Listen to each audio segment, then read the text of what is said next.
মৰমৰ ছাত্ৰ-ছাত্ৰীসকল, প্ৰথমতে মই মোৰ চেনেলৰ তৰফৰ পৰা সকলোকে স্বাগতম জনাইছোঁ। আজিৰ বিষয়বস্তুটো হ'ল বিস্মৃতিৰ মানসিক কাৰণ, অৰ্থাৎ আমি কিয় পাহৰোঁ, পাহৰণিৰ কাৰণসমূহৰ বিষয়ে আলোচনা কৰিম। বিস্মৃতি আমাৰ বিভিন্ন কাৰণত সংঘটিত হয় বা আমি বিভিন্ন কাৰণত পাহৰি যাওঁ। সেই কাৰণসমূহক মনোবিজ্ঞানীসকলে দুটা ভাগত ভাগ কৰিছে। এটা হ'ল দৈহিক বা শাৰীৰিক কাৰণ, আনটো হ'ল মানসিক কাৰণ। মই যোৱা ক্লাছত বিস্মৃতিৰ শাৰীৰিক কাৰণসমূহৰ বিষয়ে আলোচনা কৰিছিলোঁ। আজি আলোচনা কৰিবলৈ লৈছোঁ বিস্মৃতিৰ মানসিক কাৰণসমূহৰ বিষয়ে। তোমালোকে খুবেই গুৰুত্ব সহকাৰে শুনিবা। বিস্মৃতিৰ প্ৰথম মানসিক কাৰণটোৱে হ'ল আগ্ৰহ আৰু মনোযোগৰ অভাৱ। যিকোনো শিক্ষণীয় বিষয়বস্তু তুমি যদি আগ্ৰহ আৰু মনোযোগ নোহোৱাকৈ শিকা, তেতিয়াহ'লে ইয়াৰ কোনো মূল্য নাই। কিয়নো আগ্ৰহ আৰু মনোযোগৰ অবিহনে যিকোনো বিষয় এটা নিশিকা কিয় সেই বিষয় সহজতে আমি পাহৰি যাওঁ। বিশেষকৈ শিক্ষণৰ ক্ষেত্ৰত যদি তুমি আগ্ৰহ আৰু মনোযোগ অবিহনে শিকা, তেতিয়াহ'লে সেই শিক্ষণৰ কোনো মূল্য নাথাকিব। কাৰণ আগ্ৰহ আৰু মনোযোগৰ অবিহনে আমি কোনো কথা মনত ৰাখিব নোৱাৰোঁ। সেইকাৰণে কোনো এটা বিষয় শিকিব হ'লে, যদি তোমাৰ কোনো এটা বিষয় শিকিব খুজি আছা, তেতিয়াহ'লে আগ্ৰহ আৰু মনোযোগ থাকিব লাগিব। আগ্ৰহ আৰু মনোযোগ নাথাকিলে তুমি সেই বিষয়টো মনত ৰাখিব নোৱাৰিবা। কিয় জানা? আগ্ৰহ আৰু মনোযোগৰ অবিহনে যিকোনো বস্তু আমি শিকিব নোৱাৰোঁ। কোনো এটা বিষয়বস্তু শিকিব হ'লে সেই বস্তুটোৰ ওপৰত আগ্ৰহ থাকিব লাগিব, যে আমি এইটো শিকিম, তেতিয়াহ'লে সেই বস্তুটো মনত থাকিব। যদি কোনো বিষয় এটা শিকিব হ'লে তোমাৰ যদি আগ্ৰহ বা মনোযোগ নাথাকে, তেতিয়াহ'লে সেই শিক্ষণৰ কোনো মূল্য নাথাকিব, ফলত বিস্মৃতিৰ পৰিলক্ষিত হ'ব। আগ্ৰহবিহীন শিক্ষণ এটা যদি তুমি শিকিবলৈ যোৱা, সেই শিক্ষণটো তুমি সহজে পাহৰিবা। কিয়নো আগ্ৰহ আৰু মনোযোগৰ অবিহনে আমাৰ শিক্ষণ স্থায়ী নহয়। আগ্ৰহ আৰু মনোযোগৰ অবিহনে আমি বহুতো কথা পাহৰি যাওঁ, ফলত বিস্মৃতিৰ গৰাহ ঘটে। উদাহৰণস্বৰূপে ধৰা, তুমি এজন বেমাৰী মানুহ, তোমাৰ কোনো পঢ়াৰ ইচ্ছা নাই। তোমাক যদি 4 ঘণ্টামান পঢ়িব দিয়া হয়, তুমি পঢ়িব পাৰিবা জানো? তুমি নোৱাৰিবা, কাৰণ তোমাৰ পঢ়াৰ কোনো আগ্ৰহ নাই। আগ্ৰহ নাথাকিলে সেই শিক্ষণীয় বিষয়বস্তু এটা তুমি শিকিব গ'লে বা শুনিলে তোমাৰ একো কাম নহ'ব। কাৰণ আগ্ৰহ নাথাকিলে তাত মনোযোগৰ সৃষ্টি নহয়। কাৰণ আগ্ৰহ আৰু মনোযোগ এটাৰ লগত আনটো সম্পৰ্ক হৈ আছে। সেইকাৰণে যদি তুমি কোনো এটা বিষয় মনোযোগ দি নিশিকা, তেতিয়াহ'লে সেই বিষয়বস্তুটো কোনো কামত নাহিব, পাহৰণিৰ সৃষ্টি হ'ব, অৰ্থাৎ বিস্মৃতি ঘটিব। এতিয়া আমি আৰু এটা উদাহৰণ ল'ম। ধৰা, তোমাৰ খুবেই ভোক লাগিছে। সেই সময়ত যদি তোমাক কোৱা হয় যে তুমি এই লেচনটো কমপ্লিট কৰি তুমি টেবুলৰ পৰা উঠিবা, সেই সময়ত তোমাৰ মনোযোগ সৃষ্টি হ'ব নেকি? কাৰণ তোমাৰ ভোক লাগিছে, তোমাৰ পঢ়াত কোনো আগ্ৰহ নাই, আৰু আগ্ৰহ নাথাকিলে মনোযোগ সৃষ্টি নহ'বই। সেইকাৰণে যেতিয়া যিটোৰ প্ৰয়োজন, সেইমতে শিক্ষাটো গ্ৰহণ কৰিব লাগিব।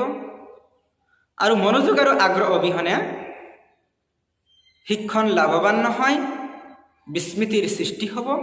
এইটো হৈছে বিস্মৃতিৰ মানসিক কাৰণ।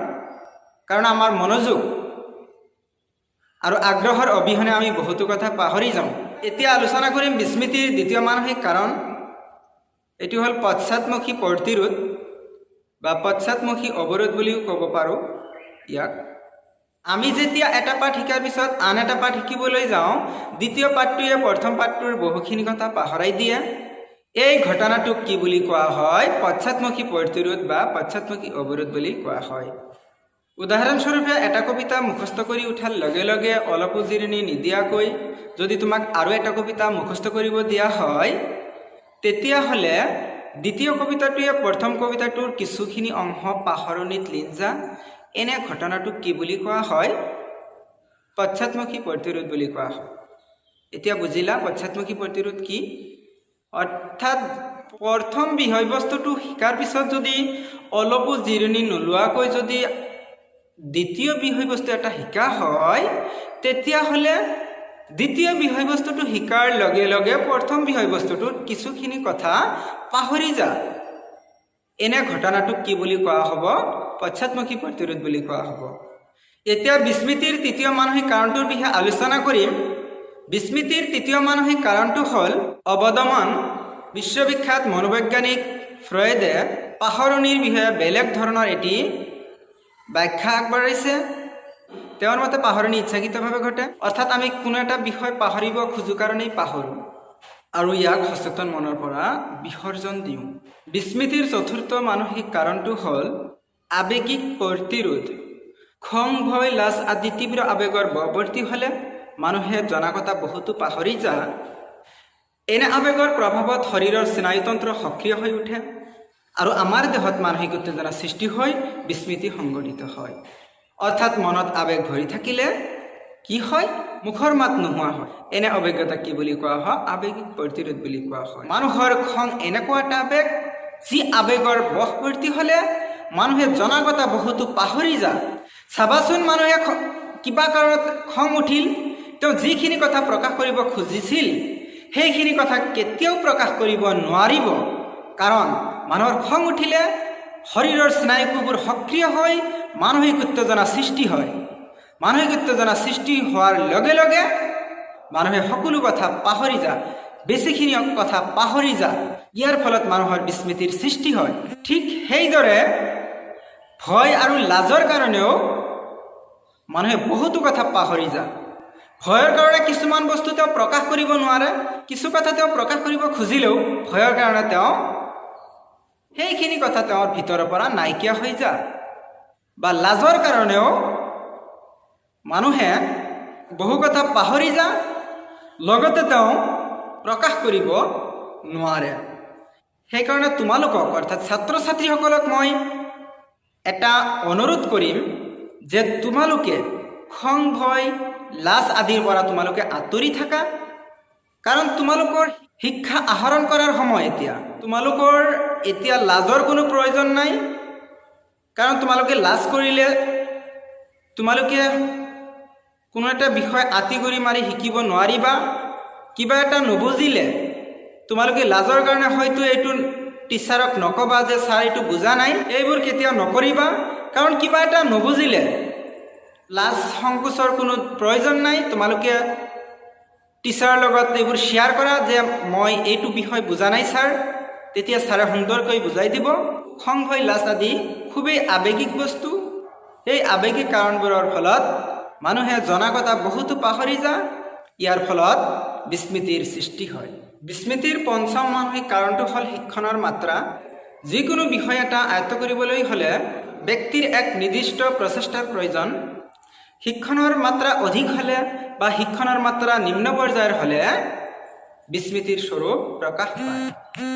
গতিকে নিম্ন পৰ্যায়ৰ শিক্ষণ সৃষ্টি হ'লে বিস্মৃতি সৃষ্টি হয়। গতিকে নিম্ন পৰ্যায়ৰ শিক্ষণে বিস্মৃতিৰ কাৰণ বুলি ক'ব পাৰি। উদাহৰণস্বৰূপে ধৰা তোমাক কবিতা এটা মুখস্থ কৰিব দিয়া হ'ল। সেই কবিতাটো ধৰা তোমাৰ 3বাৰ পঢ়িলে তোমাৰ কবিতাটো সম্পূৰ্ণৰূপে মুখস্থ হৈ যায়। যদি তোমাৰ এবাৰ পঢ়ি তুমি কবিতাটো মুখস্থ মাতিব যোৱা, তেতিয়া মুখস্থ হ'ব জানো? মুখস্থ নহয়। কাৰণ শিক্ষণৰ মাত্ৰা নিম্ন পৰ্যায় হ'লে বিস্মৃতিৰ সৃষ্টি হয়, অৰ্থাৎ মনত ৰাখিব নোৱাৰা হয়। এতিয়া বিস্মৃতিৰ ষষ্ঠ মানসিক কাৰণটোৰ বিষয়ে আলোচনা কৰিম।